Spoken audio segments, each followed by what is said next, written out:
बिस्मिल्लाहिर्रहमानिर्रहीम। अस्सलामु अलैकुम वरहमतुल्लाहि वबरकातुहू। ज़िला इंचार्ज व नायब सदर महाराष्ट्र मजलिस इत्तेहादुल मुस्लिमीन जनाब यूसुफ मुंजानी साहब, मजलिस इत्तेहादुल मुस्लिमीन अमरावती के सदर मेरे भाई हाजी इरफान साहब, शहनशीन पर तशरीफ़ फरमा मोहम्मद इकबाल साहब, शहजाद खां साहब, सलाहुद्दीन खां साहब, अब्दुल हमीद साहब और मजलिस इत्तेहादुल मुस्लिमीन के दीगर मोअज़्ज़िज़ रुफ़क़ा, मोअज़्ज़िज़ हाज़रीन इकराम, बुज़ुर्गान कौम और मिल्लत, मजलिस के 25 उम्मीदवार, मेरी इज़्ज़तदार माँ और बहनों, गयूर नौजवान साथियों, मैं आप तमाम का शुक्रगुज़ार हूँ कि आपने अपना कीमती वक्त निकाल कर आज के मजलिस इत्तेहादुल मुस्लिमीन के इंतखाबी जलसे में आपने शिरकत की।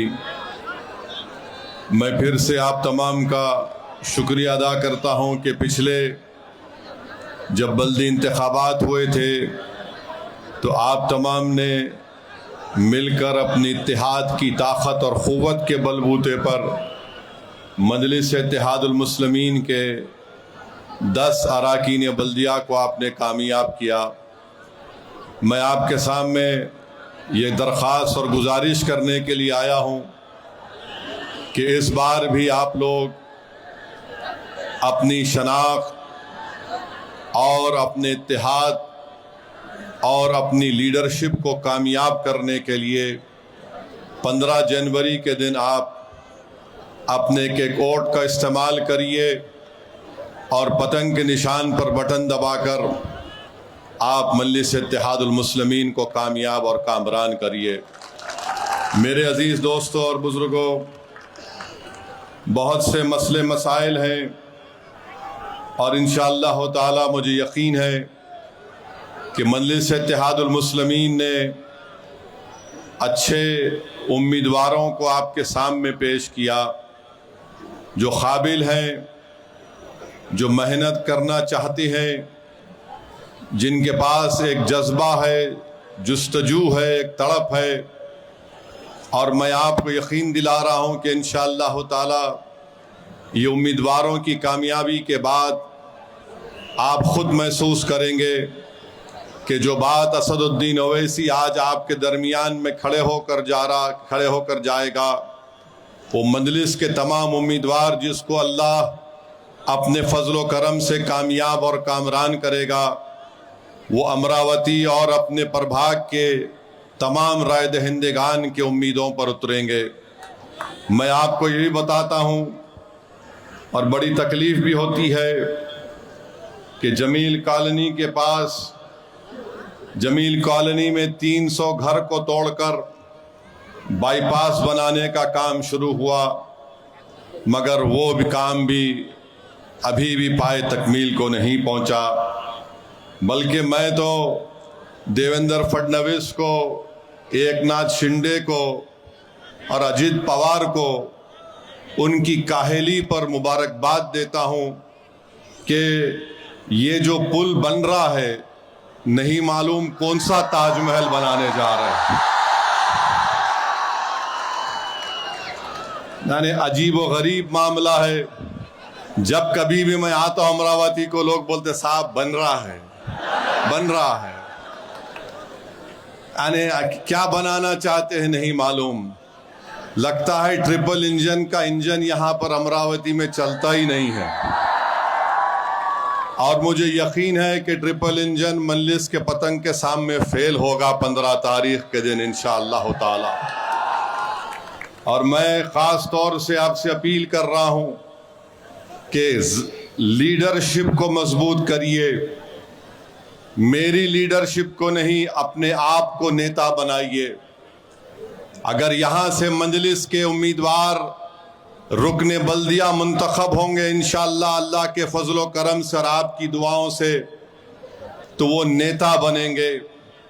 और हो सकता है कि इंशाअल्लाह ताला उन्हीं के दरमियान से कोई ऐसे काबिल लोग भी निकलेंगे जो सिर्फ अपने आप को रुकने बल्दिया की हद तक महदूद नहीं रखेंगे, बल्कि इंशाअल्लाह ताला एक दिन आएगा जब अमरावती से तुम्हारा MLA होगा मजलिस इत्तेहादुल मुस्लिमीन का। और याद रखो मेरी इस बात को, ये मैं समझना कि असदुद्दीन ओवैसी जज्बात में हमको बहा कर लेकर जा रहा है। यकीनन वो दिन आएगा कि यहाँ से तुम्हारा MLA भी होगा और इंशाअल्लाह ताला तुम्हारे ही सफ़ों से कोई खड़ा होकर यहाँ का मेंबर ऑफ पार्लियामेंट बनकर भारत की सबसे बड़ी पंचायत में यहाँ की जनता की आवाज़ को उठाएगा। मेरे अजीज़ दोस्तों और बुजुर्गों, नौजवानों, ख्वाब देखना शुरू करो और इंशाअल्लाह ताला तुम जितने ऊंचे ख्वाब देखोगे, हम सब मिलकर इंशाअल्लाह ताला उन ख्वाबों को पूरा करेंगे। मैं आपको बता रहा हूं कि मजलिस इत्तेहादुल मुस्लिमीन ने अपने अहिया से लेकर आज तक और इंशाअल्लाह ताला सुबह क़यामत तक मजलिस इत्तेहादुल मुस्लिमीन इज्तिमाइयत को फ़रोग़ देती आई है। मजलिस कभी इनफरादियत को फ़रोग़ नहीं दिया है। लोग आएंगे और चले जाएंगे। असदुद्दीन ओवैसी जैसे 56 लोग आकर मजलिस की खिदमत करके चले जाएंगे, मगर मजलिस इंशाअल्लाह ताला आबाद रहेगी, शादाब रहेगी और ताकतवर रहेगी। तो मैं आपसे अपील कर रहा हूं कि आप शख्सियत को नहीं बल्कि इनफरादियत को देखिए। ये हम तमाम की इज्तिमाई मेहनत का नतीजा है कि आज अल्लाह ने अपने फजलो करम से मजलिस इत्तेहादुल मुस्लिमीन को मुकाम अता किया। मैं आज अगर आपके दरमियान में आकर आपसे ये अपील कर रहा हूँ, गुजारिश कर रहा हूँ, तो मैं अपनी इनफरादियत के लिए नहीं, अमरावती की आवाम, मैं इज्तिमाइयत के लिए आपसे अपील कर रहा हूँ कि मजलिस के पतंग के निशान पर बटन दबाकर अपनी इज्तिमाइयत को कामयाब करिए, अपने इत्तेहाद को कामयाब और कामरान करिए। और याद रखिए, जो लोग हमेशा की तरह मजलिस पर तनकीद करते हैं कि मजलिस फ़िरका परस्ती को फ़रोग़ देती है, तो मैं उनसे पूछना चाहता हूँ, महाराष्ट्र जो भारत का दूसरा बड़ा प्रदेश है, यहाँ पर हर जात हर बरादरी का एक सियासी नेता है। जब आपको पेट में दर्द नहीं होता, ओबीसी समाज के हर समाज का नेता है, अपर कास्ट के हर समाज का नेता है, हमारे दलित भाइयों के कई समाज के नेता हैं। आखिर क्या वजह है कि अगर मुस्लिम अक़लियत पॉलिटिकल एम्पावरमेंट की बात करती है तो इन तमाम के पेट में दर्द क्यों शुरू हो जाता है? क्या हम किसी के गुलाम हैं, या हम इसलिए पैदा हुए कि तुमको वोट डालते आएंगे और तुम हमारे ख्वाबों को चुकनाचूर करोगे, तुम हमारे नौजवानों की जवानी को जेलों में बर्बाद कर दोगे, तुम हमारे बुजुर्गों के ख्वाबों को पूरा होने से रोकोगे, तुम हमारी माओ के आरजुओं को तोड़ना चाहोगे। सुन लो, वो जमाना खत्म हो चुका। अब महाराष्ट्र और भारत का मुसलमान जाग चुका है। वो अब ना मोदी से डरेगा, ना तुम्हारी बातों में फंसने वाला है। वो तय कर चुका है कि मुस्तकबिल लीडरशिप का होगा, और वो तय कर चुका है कि मजलिस इत्तेहादुल मुस्लिमीन के परचम को लेकर हम आगे बढ़ेंगे। तो जो लोग आज मजलिस इत्तेहादुल मुस्लिमीन की मुखालिफत कर रहे हैं, इंशाअल्लाह ताला तुम नाकाम होगे, नाकामी तुम्हारा मुकद्दर बनेगा। हमारे बिहार से 4 MLA तोड़ दिए और तोड़ने वालों ने समझा कि 4 को तोड़ दिए ओवैसी का कुछ नहीं होगा। मैंने कहा तुमने 4 को तोड़ा, मगर मेरा रिश्ता जो सीमांचल और बिहार की जनता से है, तुमने उसको नहीं तोड़ सके। मैंने कहा तुम 4 को उठा कर ले गए। मैं अपनी तकरीर में कहता था, लोग मजाक उड़ाते थे कि 4 का बदला 25 से लूंगा, याद रखो। और दुनिया ने देख लिया कि वही सरजमीन से जहां से 4 को इन जालिमों ने तोड़ा था, वहीं से मजलिस के 5 MLA कामयाब हुए। तो मेरे अजीज दोस्तों और बुजुर्गों, लोग आएंगे अमरावती में ऐसा हो गया, फुला हो गया, औरंगाबाद में यह हो रहा है। अरे कुछ नहीं होने वाला है औरंगाबाद अमरावती में। ये मंजलिस का गढ़ था और इंशाअल्लाह ताला गढ़ रहेगा हमेशा के लिए। और मैं खास तौर से बडनेरा की आवाम से कह रहा हूं, साथ के साथ जिताना चाहिए आप लोगों को इंशाअल्लाह। यहां बडनेरा के कितनी जनता आई हुई है, तो हाथ उठा के बताइए। मेरे भाई, आपको पूरे कारपोरेट उम्मीदवारों को कामयाब करना है और यहां पर आप तमाम से अपील कर रहा हूं कि मंजलिस के 25 कारपोरेटर्स को आप कामयाब करिए। ये आपकी कामयाबी होगी, आपके इत्तेहाद की कामयाबी होगी, आपके सोच की कामयाबी होगी। लोग बहुत सी बातें करेंगे, याद रखिए कि लोग आएंगे और चले जाएंगे, मगर मजलिस इत्तेहादुल मुस्लिमीन का सियासी सफर जारी रहेगा। इनके पास अब कुछ नहीं है। कभी कांग्रेस से टिकट नहीं मिला तो वहां कूद गए, मजलिस से टिकट नहीं मिला तो वहां कूद गए। ऐसा लगता है कि ये किसी पेड़ के बंदर हैं, कभी इधर झूलते कि तो कभी उधर कूद जाते। तो किससे फर्क नहीं पड़ता। याद रखो, जंगल में एक ही शेर होता है और जब शेर आता है तो बंदर गीदड़ सब पुकारते हैं कि शेर आ रहा है, शेर आ रहा है। तो मेरे अजीज दोस्तों और बुजुर्गों, अब आपको जानकर हैरत भी होगी कि भारत की पार्लियामेंट में नरेंद्र मोदी की सरकार ने भारत के संविधान और आईन के खिलाफ एक वक्फ का कानून बनाया। और वो वक्फ का कानून नहीं है, बल्कि मस्जिद, दरगाह और खानखाओं को छीनने का कानून है। जब मोदी ने महसूस कर लिया कि भारत की सबसे बड़ी अक़लियत मुझसे नाराज है, तो मोदी ने कहा अजीत पवार को, अब तू सामने आ जा। अजीत पवार सामने आ गए और ये सब के सब बांकड़े पहलवान ने अजीत दादा अलग है। अरे जो चीचा का नहीं हुआ वो तुम्हारा होता। पापियों, जिसने उसको पाल पोस के बड़ा किया, इतना बड़ा बनाया, उसको टाटा बाय बाय बोल दिया वो, और तुम बोल रहे अजीत दादा करेगा। याद रखो, जब वोट डालने जाएंगे तो ऐसा कानून बनाया गया है जिसमें अजीत पवार भी उसमें हिस्सेदार थे। तुम आज किस मुंह को लेकर आकर कहते हो कि हमको वोट दो?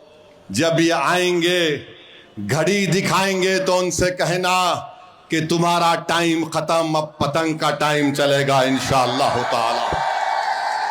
आप बताइए मेरे भाई, वक्फ यूजर को निकाल देना।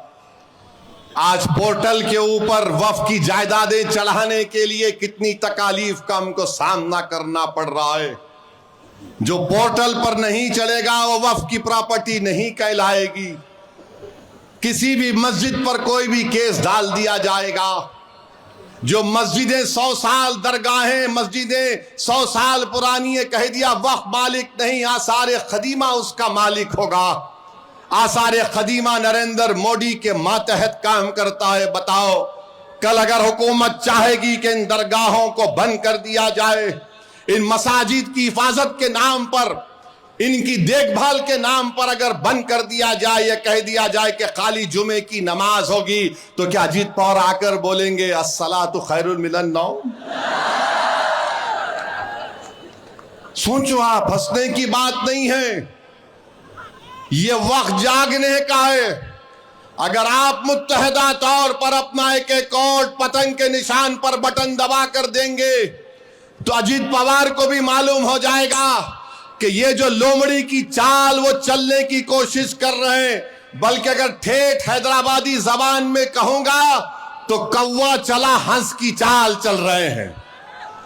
याद रखो, आपका वोट आपके पास एक अमानत है और सबसे बड़ी अमानत वक्फ की जायदादें होती हैं, जिसका मालिक ना ओवैसी, ना अजीत पवार, ना मोदी है, उसका मालिक अल्लाह होता है।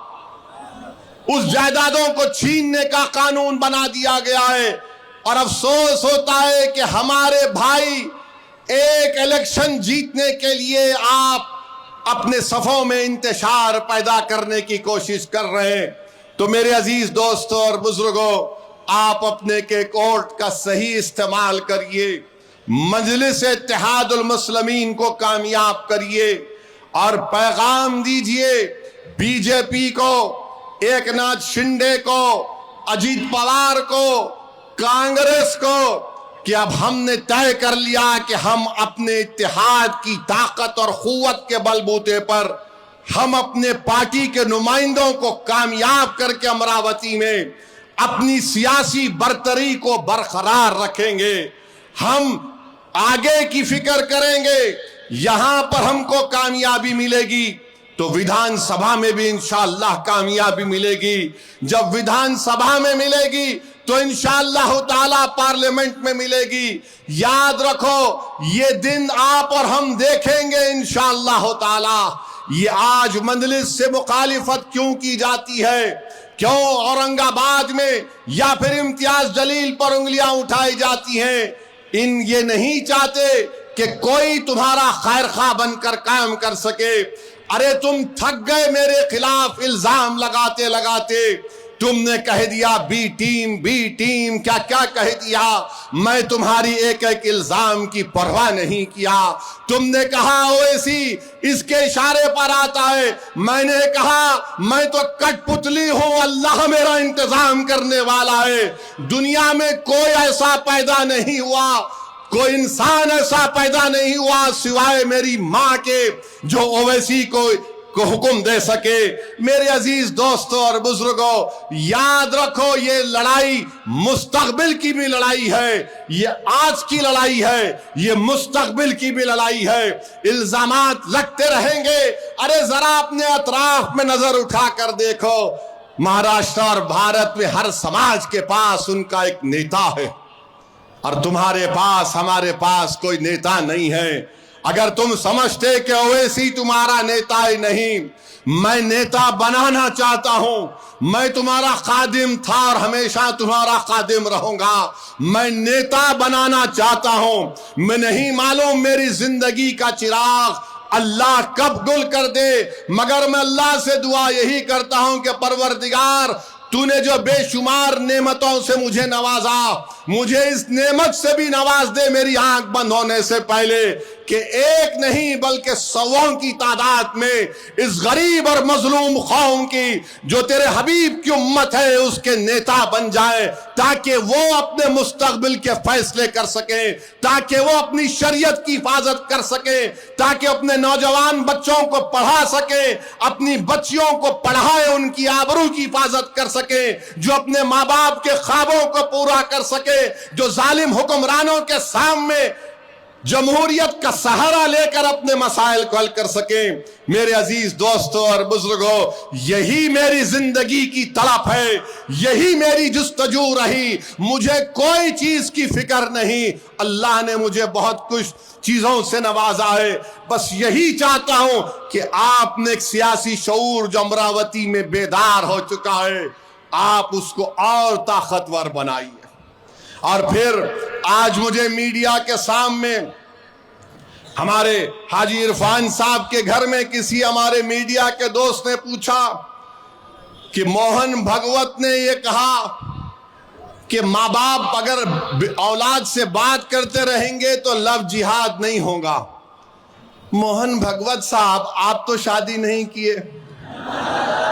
नहीं, फैक्ट है, तंजिया तौर पे नहीं बोल रहा हूं। अब लव के साथ जिहाद कैसे आता, बोलो आप? लव के साथ जिहाद कैसे आता? अच्छा, अगर ये लव जिहाद के माने क्या है बता दो मोहन भगवत साहब, क्या माने हैं? आप नागपुर का डेटा दे दो मेरे को, क्योंकि आपका हेडक्वार्टर नागपुर में है। बताओ कितने लव जिहाद के केसेस हुए हैं, और अगर तुमने कानून बनाया तो बताओ उसका फायदा क्या हुआ। मेरे अजीज दोस्तों और बुजुर्गों, सिर्फ नफरत फैलाना इन लोगों का मकसद है कि डराओ मुसलमानों को और डरा कर इनको डराते रहो और इनको कमजोर करते रहो। और फिर यहां पर एक किसी ने बयान दे दिया कि क्या मौलाना कितने बच्चे पैदा करे?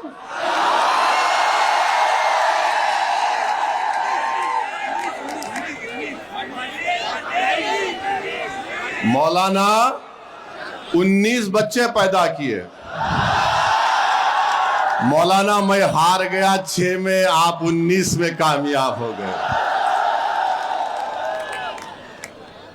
मेरे को 6 है, दाढ़ी वाइट हो जा रही। मौलाना से मिलना चाहूंगा, पुंजानी साहब जरा मिला दो। उनका हाथ लेके चूमता हूं अम्मा। तो किसी ने कह दिया हमको भी 4 पैदा करना है। 4 नहीं 8 पैदा करवा। कौन रोक रहा आपको? करो, पैदा करो। अरे खुद मोहन भागवत बोल रहे बच्चे पैदा करो। चंद्रबाबू नायडू मोदी के साथ है, बच्चे पैदा करो। अब पैदा कहीं को नहीं कर रहे, करो ना, पैदा करो। 19 पैदा करे तुम, 4 नहीं तुम भी 20 पैदा करना। तुम्हारे को भगवान का वास्ता तुम भी 19 या 20 पैदा करना।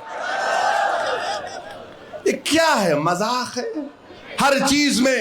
अरे जालिमों, पढ़ो। तुम अगर थम्स अप है तो थम्स अप का इलाज मेरे पास नहीं है। भारत में जो डेमोग्राफिक डिविडेंड है, सबसे ज्यादा 40 साल से कम उम्र नौजवान भारत में है। दुनिया में किसी मुल्क में ऐसी नौजवान आबादी नहीं है। 60% आबादी भारत की 40 साल से कम उम्र की है। उनको आप नौकरी नहीं दे रहे, उनको आप सिखा रहे नहीं कोई स्किल, उनको आप कोई जिंदगी का मकसद नहीं दे रहे। आर्मी में जाते थे, आपने आर्मी को बंद कर दिया और कहा कि फुला नया चीज निकाले हम उसमें चले जाओ। और मोदी और आरएसएस बोल दिए नौकरी नहीं दे सकते, तुम गौ रक्षक बन जाओ, तुम लव जिहाद करके रास्ते पे चले जाओ। और आपको मालूम कि उत्तर प्रदेश के मुख्यमंत्री बाबा बहुत बड़े साइंटिस्ट हैं, बहुत बड़े साइंटिस्ट हैं। माने दुनिया में उनके साथ कोई साइंटिस्ट आज तक पैदा नहीं हुआ। नहीं, सही बोल रहा हूं। बाबा ने बोला कि अब मुसलमानों की बस्तियों में जाकर तलाश करो बांग्लादेशी कौन है। तो बाबा ने बोला कैसे पहचानना? बेचारे पुलिस वाले सीएम हैं, बोले जाओ और जाकर मुस्लिम बस्ती में जाकर पूछो तुम बांग्लादेशी है। वो बोलेगा नहीं है। तो बाबा बोले फोन लेके उसकी पीठ पे रख के बोलना, फोन बोल रहा इन्हें बांग्लादेशी है। आप बताइए, फोन को पीठ पे रख के बाबा बोल रहे बांग्लादेशी है। बाबा कभी किसी के सर पे रख के देखना, इसमें भेजा है भी नहीं है। बेचारा एक 75 साल का बिहार अररिया का बूढ़ा बोल रहा मैं बिहार का हूं। नहीं, तुम बांग्लादेश के है। हम फोन लगा के पीठ पे फोन रख दिए, उन्हें बोल दिया। जिस्म पे बहुत से जगह पे लगा के बोल सकते क्या क्या हो रहा, समझे ना तुम। मेरे अजीज दोस्तों और बुजुर्गों, ये हाल करके रख दिए। जलगांव में सुलेमान पठान को उसके दोस्तों ने मिलकर मॉब लिंचिंग कर दिया। ये जो अजीत पवार का खंडवा डाल के फिर रहे, जरा तुम पूछ सकते जाकर? तुम ना वफ के कानून पर पूछ सकते, ना तुम वो पठान बच्चा जिसको उसके बचपन के दोस्तों ने मार मार कर कत्ल कर दिया। 4-5 पीढ़ी उस गांव में रह रही थी, जलगांव में सुलेमान पठान की 5 पीढ़ी उस गांव में रह रही थी। अब उसके बाप ने कहा कि मैंने बेटे को खो दिया, आप मेरी जान का खतरा है, गांव छोड़ के चला गया। ये ट्रिपल इंजन की सरकार के कारनामे हैं मेरे अजीज दोस्तों और बुजुर्गों। पूछो अजीत पवार से क्या किया तुमने? तुम्हारे पास कोई अल्फाज नहीं है। महाराष्ट्र में पहला मॉब लिंचिंग मोहसिन शेख का 2014 में हुआ था। पूना तो तुम्हारा है ना अजीत पवार का। तुम्हारा अजीत पवार मिला मोहसिन शेख के किसी खानदान वालों से जो आईटी की जॉब कर रहा था, खत्म हो गया केस। और यहां पर अमरावती में आके नहीं दादा बोले। अबे तेरा दादा कौन है, तेरे को पता भी है या नहीं है? मेरे अजीज दोस्तों और बुजुर्गों, एक मुल्क में एक माहौल बना के रखती है कि बस नफरत पैदा करो भारत की सबसे बड़ी अकलियत के खिलाफ। और ये लोग आते हैं, कांग्रेस पार्टी का उम्मीदवार है, कर्नाटका में कांग्रेस बरसरे इख्तिदार है, बेंगलुरु में 300 मुस्लिम घरों को बुलडोजर लगाकर तोड़ दिया गया। 300, एक दो नहीं, जमाल कॉलोनी में तो तोड़ के बाईपास की बात की गई थी, यहां पर तो बुलडोजर लगाकर खंडेर बना दिया गया। वहां पर उनके एक मुस्लिम मंत्री बोल रहे कि 1 जनवरी तक 50 देता हूं घर, फिर बोले 5 तारीख तक 40 देता हूं मैं। 300 घर इस सर्दी में सरे आसमान पड़े हुए हैं। मजलिस इत्तेहादुल मुस्लिमीन के लोग उनको खाना खिलाने का इंतजाम वहां पर कर रहे हैं, और कांग्रेस वाले आकर बोलते हैं ओवैसी बी टीम है, ओवैसी सी टीम है। अच्छा ये अब और एक बात समझा रहा हूं आपको। भारत की पार्लियामेंट में वंदे मातरम के 100 साल मुकम्मल होने पर जो हमारे मुल्क का कौमी तराना है, नेशनल एंथम जन गण मन है, उसकी बहस हुई। उस बहस में अजीत पवार के एक एमपी ने क्या कहा था, उस बहस में कांग्रेस पार्टी के एमपीज ने क्या कहा था, कभी आपने सुना उन लोगों से क्या कहा था उन्होंने? ये समाजवादी पार्टी भी आजकल इन्हों भी आते हैं, इन्होंने भी क्या कहा था इनके एमपीज आपने सुना? असदुद्दीन ओवैसी ने, मेरे भाई, मैंने अपनी तकरीर का आगाज किया कि 24 जनवरी 1950 को हमने संविधान अपने आप को दिया, तो संविधान का आगाज किससे होता है? We the people. सुनो आरएसएस को चाहने वालों, सुनो कांग्रेसियों, सुनो अजीत पवार, सुनो अखिलेश यादव, कि भारत का संविधान का आगाज वी द पीपल से होता है, भारत माता से नहीं होता है। इस संविधान का प्रियम्बल ये कहता है liberty of thought, expression, belief and faith. ये भारत के आईन का प्रियम्बल है। मैंने कहा कि जब हम अपने आप को संविधान ये लिख कर दे रहे, कैसे आप मुझसे कह रहे हैं कि बीजेपी के लोग मेरी तकरीर के दौरान कह रहे थे कि भारत में रहना है तो पढ़ना पड़ेगा। मैंने कहा भारत में रहना है तो तेरे बाप का नहीं, सबका भारत है, ये पढ़ना पड़ेगा। अरे भारत का संविधान पढ़ो अनपढ़ो, आर्टिकल 25, 26 क्या पुकार पुकार कर कहता है, आर्टिकल 14 क्या कहता है पुकार पुकार कर, फ्रीडम ऑफ रिलीजन। अजा हो रही, अजा हो रही, 1-2 मिनट रुकेंगे अजा। बिस्मिल्लाहिर्रहमानिर्रहीम। मेरे अजीज दोस्तों और बुजुर्गों, मैं फिर से आपसे अपील कर रहा हूं कि अपने एक वोट को मुत्तहिदा तौर पर मजलिस इत्तेहादुल मुस्लिमीन के हक़ में इस्तेमाल करिए।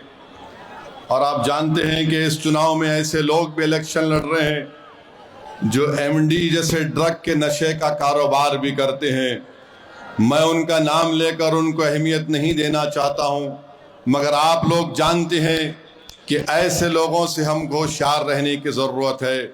मेरे अजीज़ दोस्तों और बुज़ुर्गों, 15 जनवरी के दिन आप अपने एक वोट से बीजेपी को, शिंदे ग्रुप को, उद्धव ठाकरे के ग्रुप को, अजीत पवार को, शरद पवार को, कांग्रेस को, अखिलेश यादव को एक पैगाम दीजिए कि हम अपने वोट से अपनी पार्टी को कामयाब करेंगे। अमरावती में आपको अपनी जमात को मजबूत और कामयाब करना है। ऐसे उम्मीदवारों के हक में अपने वोट का इस्तेमाल करके अपने वोट को ज़ाय होने से बचा लीजिए। मेरे अजीज दोस्तों और बुजुर्गों, आप जानते हैं मेरे भाई कि महाराष्ट्र में जब से बीजेपी की सरकार बनी है एक जुल्म के दौर का आगाज हो चुका है, और ऐसे वक्त में जरूरी है कि आपके नुमाइंदों को आप कामयाब करिए। याद रखिए, अगर आप ऐसे पार्टी के उम्मीदवारों को वोट देंगे तो ये लोग ना इनमें लड़ने की कोई ताकत है ना कोई जज्बा है। मंजलिस अगर इलेक्शन लड़ रही है तो अवाम को कामयाब बनाने के लिए लड़ रही है। मंजलिस अगर इलेक्शन लड़ रही है तो आपकी क़यादत को मजबूत बनाने के लिए लड़ रही है। मंजलिस अगर इलेक्शन लड़ रही है तो अमरावती में आपको अहमियत और आपके इत्तेहाद को मजबूत बनाने के लिए लड़ रही है। ये दूसरे पार्टी के उम्मीदवार अगर इलेक्शन लड़ रहे हैं तो वो खुद को कामयाब करने के लिए लड़ रहे हैं। आप पतंग के निशान पर वोट देंगे तो ये आपकी कामयाबी होगी। अगर आप किसी और को वोट देंगे तो फिर ये उनके इनफरादियत की कामयाबी होगी, और वो सिर्फ अपनी जात के लिए लड़ रहे हैं। मजलिस हर आवाम की और हर अमरावती के रहने वाले के लिए, उनके अच्छे मुस्तकबिल के लिए मजलिस आपके वोट के लिए लड़ रही है। तो मेरे अजीज दोस्तों और बुजुर्गों, पार्लियामेंट में आपने देख लिया कि वंदे मातरम के ताल्लुक से मजलिस इत्तेहादुल मुस्लिमीन की तरफ से हमने एक दलील और तमाम आइन का हवाला देकर इन तमाम को एक्सपोज कर दिया। और कौन था जो पार्लियामेंट में खड़े होकर कहा कि हम वतन की एक एक चप्पे से हमको मोहब्बत है, मगर हम जमीन और आसमान के खालिक की इबादत करते हैं। हम अपने माँ की पेट में 9 महीने रहकर पैदा अल्लाह हमको करता है। हम अपनी माँ को दुनिया की हर चीज से ज्यादा चाहते हैं, मगर हम अपनी माँ की पूजा नहीं करते। अगर हम किसी की इबादत करते हैं तो अल्लाह की करते हैं। कौन था पार्लियामेंट में जिसने खड़े होकर कहा था कि या का नाबुदू और या का नस्तईन? याद रखो मेरे अजीज दोस्तों और बुजुर्गों, भारत की पार्लियामेंट में सब नेता थे। अगर किसी ने ऐसे वक्त में और बता दिया दुनिया को के सामने कि हम तौहीद के ऊपर कॉम्प्रोमाइज करने वाले नहीं हैं, हम शिर्क के करीब, तो शिर्क करना तो दूर की बात, हम शिर्क के करीब भी नहीं जा सकते। आप याद रखिए, यही चीज होती है कि अगर आपका नुमाइंदा कामयाब होगा तो दुनिया के सामने आपके मजहबी तशख़्ख़ुस को भी पेश कर सकता है, वो दुनिया को दावत भी दे सकता है आपकी दीन के बारे में। मगर अगर आप अपनों को छोड़कर गैरों का गिरेबान थामेंगे तो फिर याद रखिए, 70 साल से हमने सबको आजमा कर देख लिया। अगर आज हम कमजोर हैं और बर्बादी के दहाने पर पहुंच चुके हैं तो हमने इनके ऊपर भरोसा किया जिन्होंने हर मोड़ पर ना सिर्फ हमको धोखा दिया बल्कि हमारे जलते हुए घरों को देखकर अपने सर को पलटाकर वापस चले गए, जिन्होंने हमारे बच्चों की जवानी को जेल में बर्बाद होते देखकर ये लोग आवाज नहीं उठाए। मैं आपसे अपील कर रहा हूं कि मंजलिस को वोट देकर कामयाब करिए। और दूसरा जलसा कब है? 10 तारीख को मैं फिर आ रहा हूं इंशाअल्लाह। क्या टाइम पे, कहां पे है? बाजू के ग्राउंड में आप आएंगे ना? I love you, you love me also, I know that. बहरहाल मेरे अजीज दोस्तों और बुजुर्गों, डरने और घबराने की जरूरत नहीं है। यकीनन जहां कहीं भी मॉब लिंचिंग होगी हम उसकी मजम्मत करते हैं। तो मेरे साथ नारा लगाइए, नारे तकबीर, नारे तकबीर।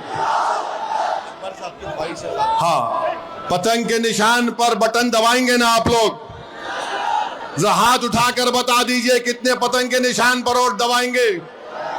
जरा सेल फोन की लाइट खोल के दिखा दो सारी दुनिया को कि अमरावती में इंशाअल्लाह ताला पतंग के निशान पर बटन दबने वाला है। जलाओ फोन की लाइट ताकि इनकी दिमाग की बत्ती जले।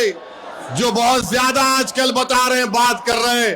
अल्लाह आप तमाम को सलामत रखे। मजलिस इत्तेहादुल मुस्लिमीन जिंदाबाद, नारे तकबीर। तो इंशाअल्लाह 10 तारीख को मुलाकात होगी। अस्सलाम वालेकुम।